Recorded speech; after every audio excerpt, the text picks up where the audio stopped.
All right. Now, this is a type of video I've been wanting to do for the past 3 months. And I had a screen capture program that I've paid for, Power Director screen capture, which is an absolutely useless piece of crap.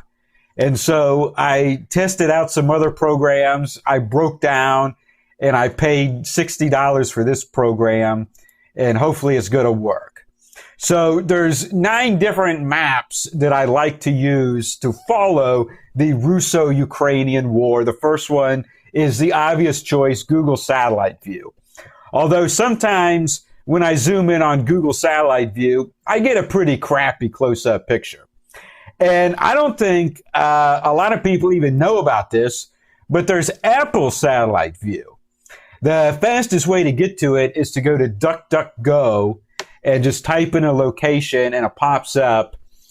A lot of times when I get a picture I don't like on Google Satellite View, I get a much better zoomed in picture on Apple Satellite View. So this is the city of Lehman, by the way. Okay, the next thing is liveuamap.com. Now, the UA stands for Ukraine. This website is based in Ukraine, always has been. I've used this website for years and years to follow the war in Libya, the war in Syria, the fight against ISIS, like the Battle of Mosul, in Iraq, the war in Afghanistan, Yemen, other places. So this is an obvious website to go to.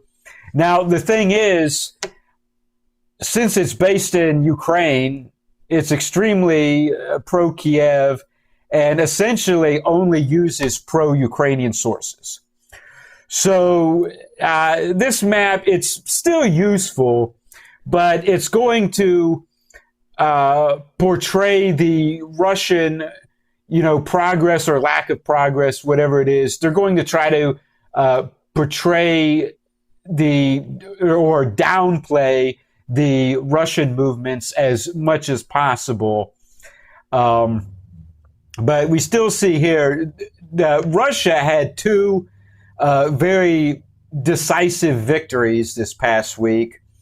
The city of Lyman, which most of Lyman was overrun on one day. This is in the video I made yesterday. This is what prompted Rustovich, who's the most high-profile military advisor of Zelensky. This prompted him to suddenly come out and say that Russia exhibited a very high level of competence and management and a high caliber of officer corps in the taking of this city. And of course, that angered a lot of people, and it was kind of uncharacteristic for Arestovich, because usually he's trying to downplay Russia as much as possible, and he tries to portray the Russian army as incompetent. And this was like a complete flip-flop. It was like a total rug pull in the way that he described the performance of the Russian army. The other decisive Russian victory is Svitlodarsk. Hopefully that's how you say it. Essentially, probably 1,000 or more Ukrainian troops were getting trapped in a pocket here up against the Luhan River Reservoir, and they made the decision to evacuate. And so the DPR militia took this city without a fight. The head of the DPR has actually already visited the city, and he was up here on the dam because on the way out, the Ukrainian army set off bombs on the dam and damaged it, and now the reservoir is heavily drained. But that's the situation there. So those were the 2 really decisive victories. Now, 2 weeks ago, the big victory for Ukraine was their ability to hold Russia off at the Donetsk River. So Ukraine has blown up all the bridges, and for about 5 days, Russia set up a large number of pontoon bridges up here and also down here. And the problem was Ukraine was hammering these river crossings from artillery in Lysychansk.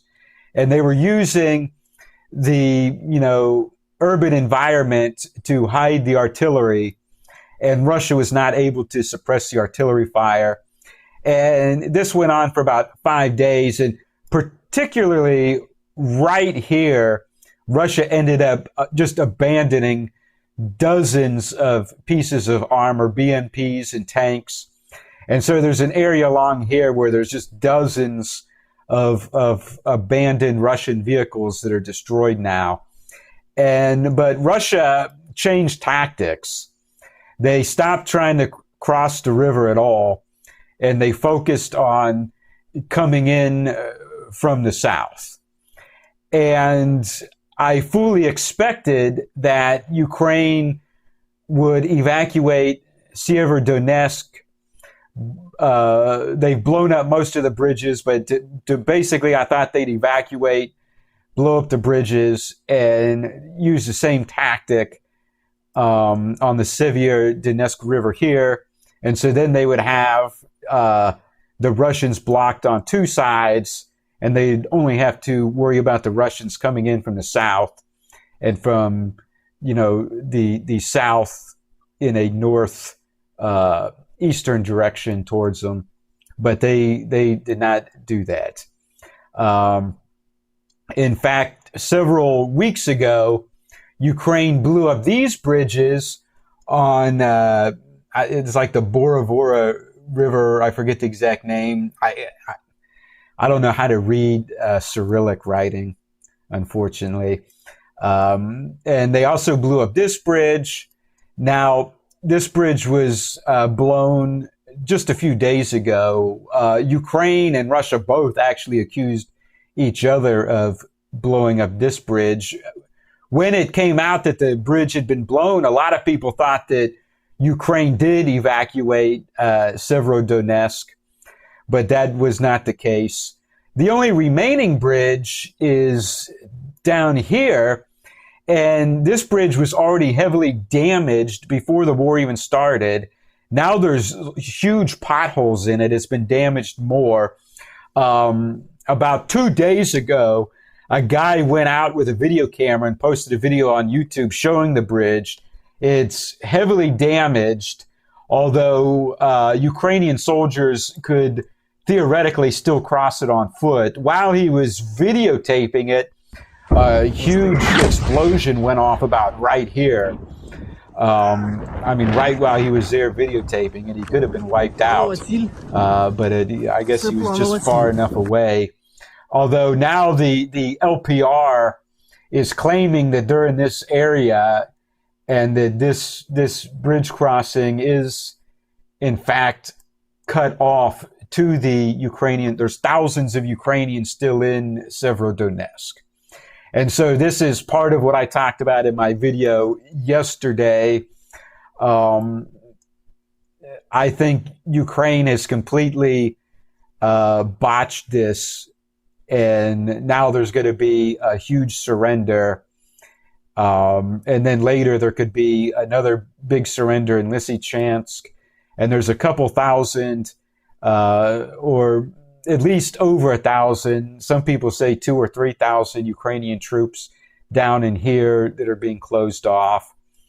And then the other pockets now, I'm not sure if the Russians are right here or not, but essentially you have the woods here. There's still Ukrainians in the woods, and they still hold Horsk, this city. And then there's, Ukrainians in the woods right here. This is a national park. So moving on to the other maps. This is the Institute for the Study of War.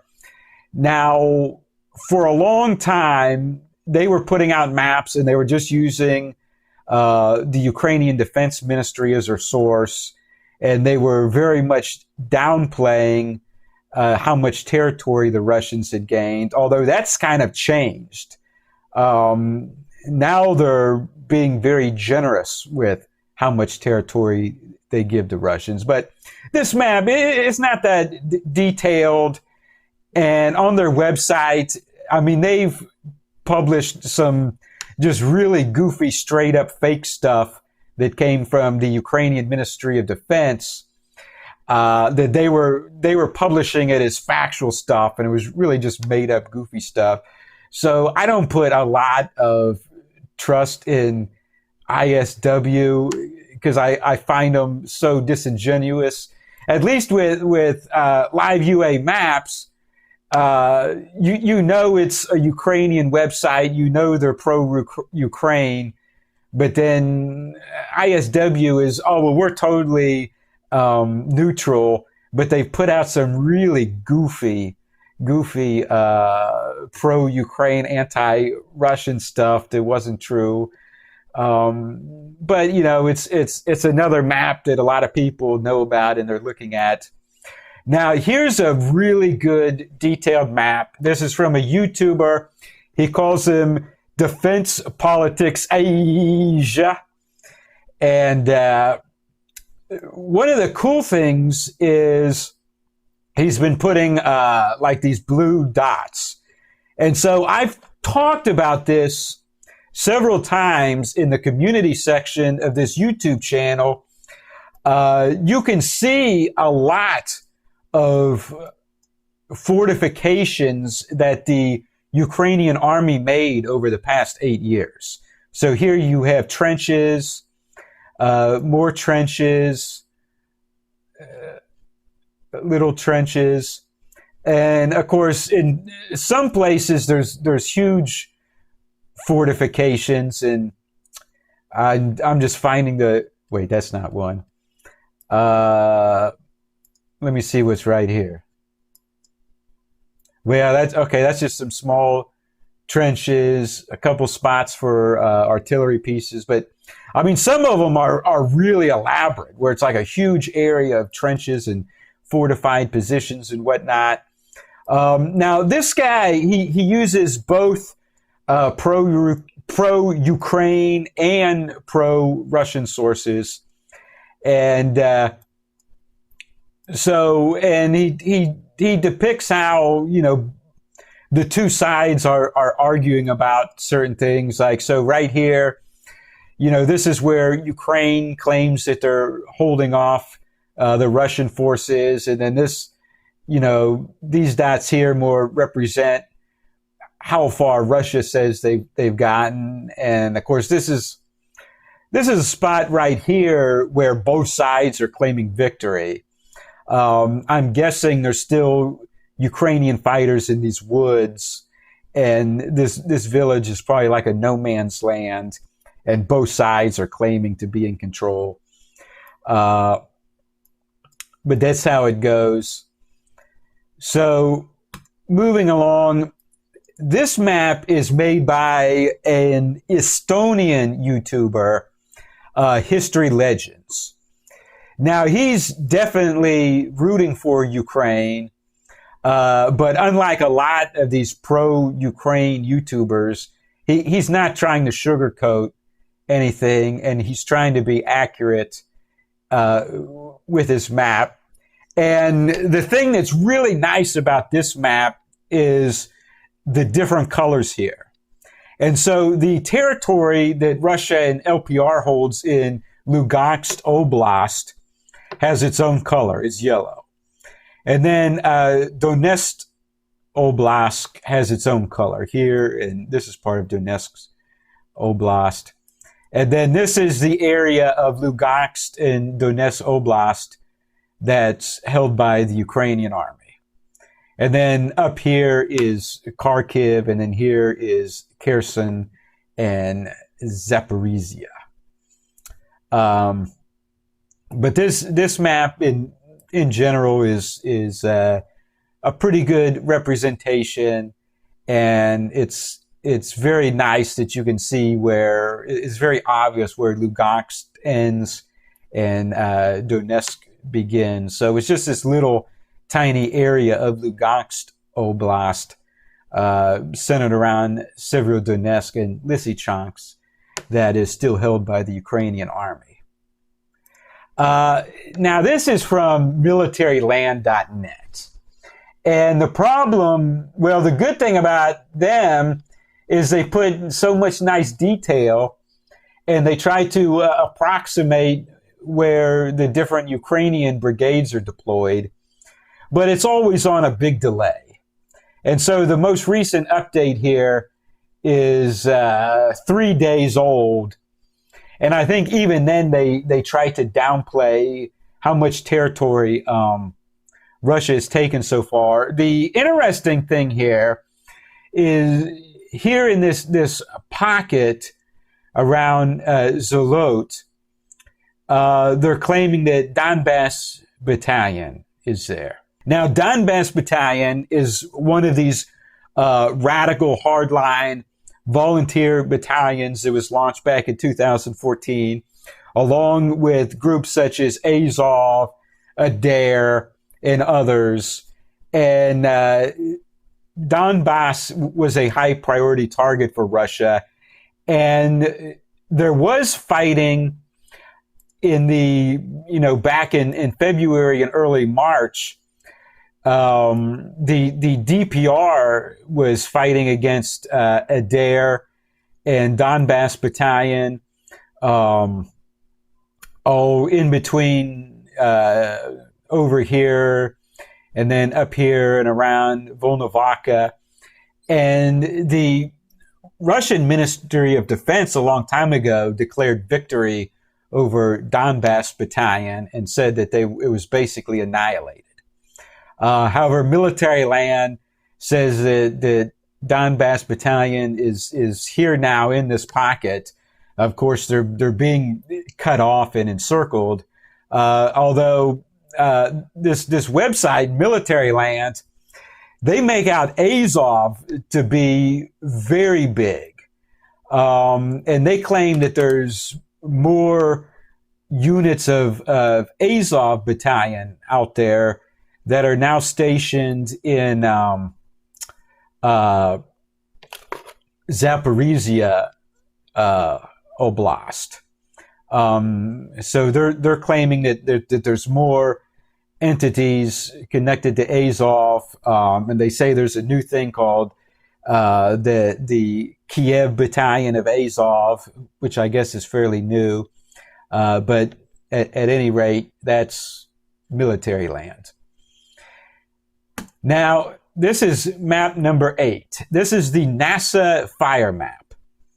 And if you zoom out right now, you can actually kind of see red dots along the front lines.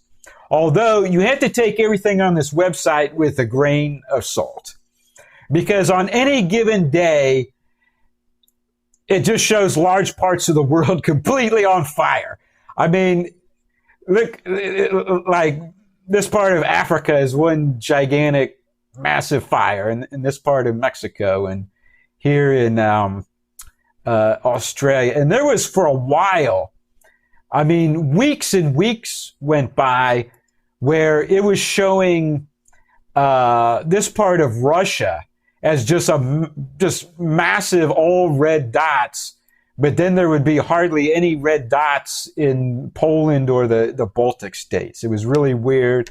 I don't know what was causing it, but in general, you will see red dots along the front lines. And so the interesting thing here is the city of Izium. So when Russia took the south side of Izium, it was a big deal because Ukraine thought that they would be able to use this river to hold the Russians at bay. And I know they blew up some of the bridges. I don't know if every single one was blown up, but Remember I talked about how 2 weeks ago the Ukrainians successfully held off the Russians along the river. Well, they thought that they could do that here, and it didn't work. And crap, now I can't get back to where I was. Okay, so at any rate, after Russia took the south side of Izium, they continued to expand into a bubble, a bulge, or a salient down here. But then in this area, I mean, for a long time, there would be a massive circle of fire here and a massive circle of fire here. And it was just the Ukrainian and the Russian artillery just blasting the crap out of each other at fairly close range, day after day, all day long. And this was always just a massive of red. It's finally died way down. You would also get big masses of red right here. This is flared up again. Now, this is right here is a pocket where there's still a bunch of Ukrainians in the woods, and the Ukrainians still hold this city down here. And I don't know if there's any Ukrainian artillery up here, but this could represent both outgoing and incoming artillery fire. This is probably a lot of, maybe down here, the Ukrainians are still this far north. I'm not sure. But of course, if you look at videos of the MLRS systems, I mean, they set the ground on fire all around them. And so there could be artillery here, and the outgoing artillery could be making anomalies for this satellite to pick up, even if there wasn't incoming. But there's probably outgoing and incoming that's causing this. And then, of course, this is Severodonetsk here. Now, there's all kinds of Russian artillery out here. So this could, once again, this could be both Russian artillery firing as well as Ukrainian shells and rockets landing here. Okay, so what else do we got? Okay, so this is a topographic map. So a huge deal for Russia was taking Popashna, if I'm saying this right. And so Popashna was part of the major line of Ukrainian defense along the line of contact, where the Ukrainians have been building up fortified positions for 8 years. And most likely, there's areas of Popashna where no one was even living, because along the line of contact, there's villages that were never rebuilt, and they were just, the ruins were turned into fortified areas, and the Ukrainians built tunnels underground and linked the basements together and whatnot. And so Popashna was just heavily fortified with bunkers and trenches, and basements were all linked together everywhere. And the separatist militias and Russian troops spent weeks taking this. But then once they took Popashna, very rapidly it turned into a salient or a bulge. And they've expanded way over here, and they're at or close to Soledar over here. They're up here. This is another salt mine. They're up here. Depending on who you ask, there's a debate over how far. They're at least up here. I talked about the fighting over this village, with both sides have been claiming that they still control it. And then they've also moved southwest.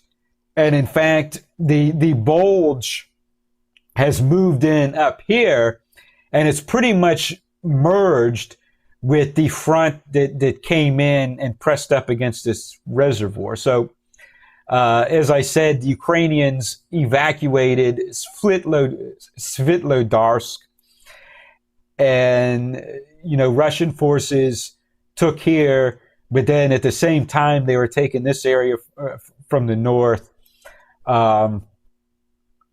Russian forces, I think, are going after this area around the other side. I think some sources have claimed that the DPR has taken this power plant. I don't know for sure if that's true. But here in this topographic map, we see another interesting feature about Popasna. It's on the highest ground in the area here. So on top of being a heavily fortified area, it was also the high ground. And so now this may have aided in the rapid expansion of a bulge or salient here, because, they were going downhill. They were looking down on a lot of Ukrainian forces once they took, the heights. All right, so there you have it. 9 maps to use to follow the Russo-Ukrainian War. Let me know if you like this video. It's going to end up being a long-ass video, I guess. Thanks for watching. Click the like button. Post a comment. And please subscribe to my backup channels on BitChute and Odyssey. Links in the description below. And this video is being sponsored by the Conservative Citizens Foundation. Check out their website at national-conservative.com. Link in the description below. And click the subscribe button. New video every few days.